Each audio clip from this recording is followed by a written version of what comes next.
अरे हमार बहनी आई गई और दामाद जी आई गई।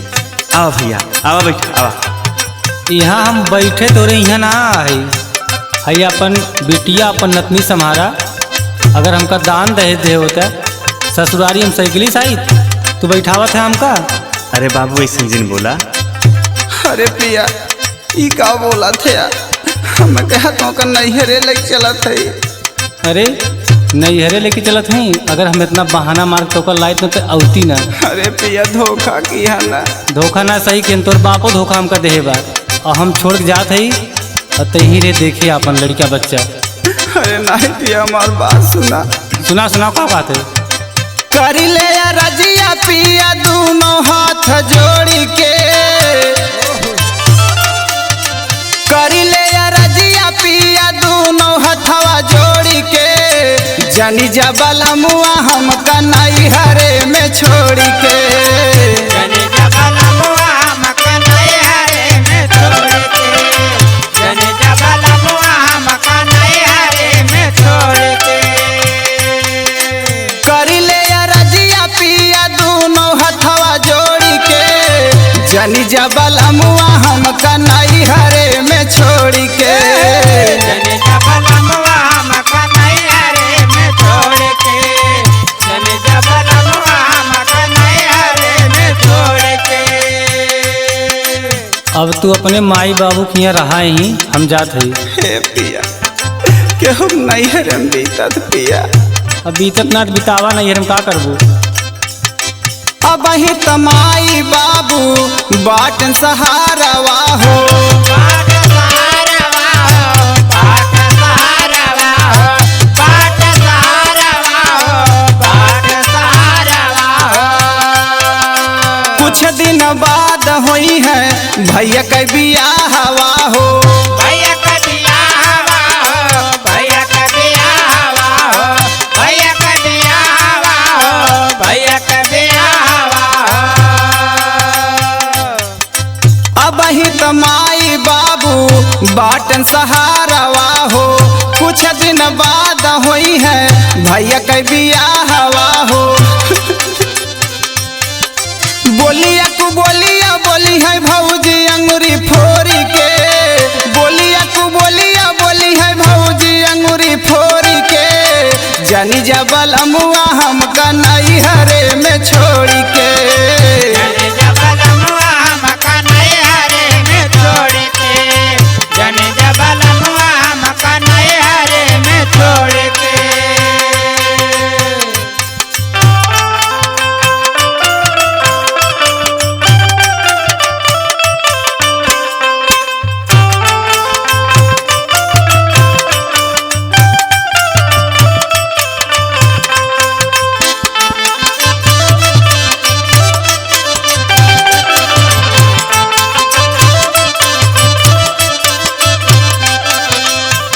हे पिया का हरे हमका लिया चला। अब चुपचाप यहीं रहा अपने माई बाबू साथ।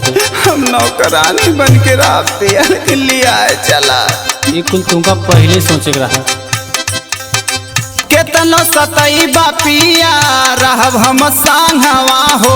रावा में सांगवा हो, रावा में सांगवा हो, रावा में सांगवा हो, रावा में सांगवा हो।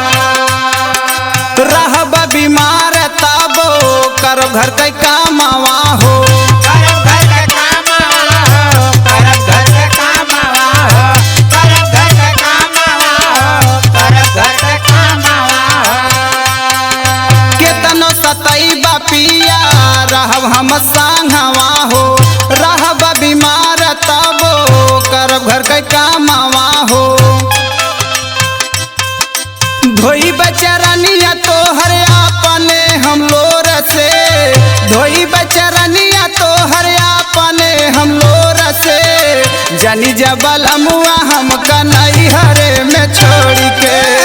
जनी जबला मुआ हमका नैहरे में छोड़ के। जनी जबला मुआ हमका नैहरे में छोड़ के। अब चुपचाप तो यहीं रहो। इतना सोचे के रहा ना तो तोर बाप तो का धन दे हो न जहर दे के मार दे हो। तुमसे बकवास मत करब। हे पिया का रे? कि वो अपने बिटिया के जहर देख मारा था जोनी छोड़े आया तो बिटिया यो तो रहे इनकिया। ये सब हम ना जाने, चुपचाप अपने काम से काम रख। इहे सोच बाबू मारी देले होतन जानवा हो, देले हो सजाना मारी, देले हो सजाना हो, देले हो सजाना मारी, देले हो सजाना हो। कैसे के मिलित हमा तोह से सजानवा हो, तोह से सजाना हो, तोह से सजाना हो, तोह से सजाना हो, तोह से सजाना हो। इहे सची बाबू मारी देले होतन जानवा हो, कैसे के मिलित हमा तोह से सजानवा हो। ये नहु से जुड़े केहू जिंदगिया के डोर से, ये नहु से जुड़े केहू जिंदगिया के डोर से। जनी जबल अमुआ हमका नहीं हरे में छोड़ के, जने जबल मुआ हमका नहीं हरे में छोड़ के, जने जबल मुआ हमका नहीं हरे में छोड़ के, जने जबल मुआ हमका नहीं हरे में छोड़ के। अब तो ही चुपचाप रहो, चाहे मर चाहे जी, हमसे कोनो मतलब करना है। छोड़ हमको, छोड़।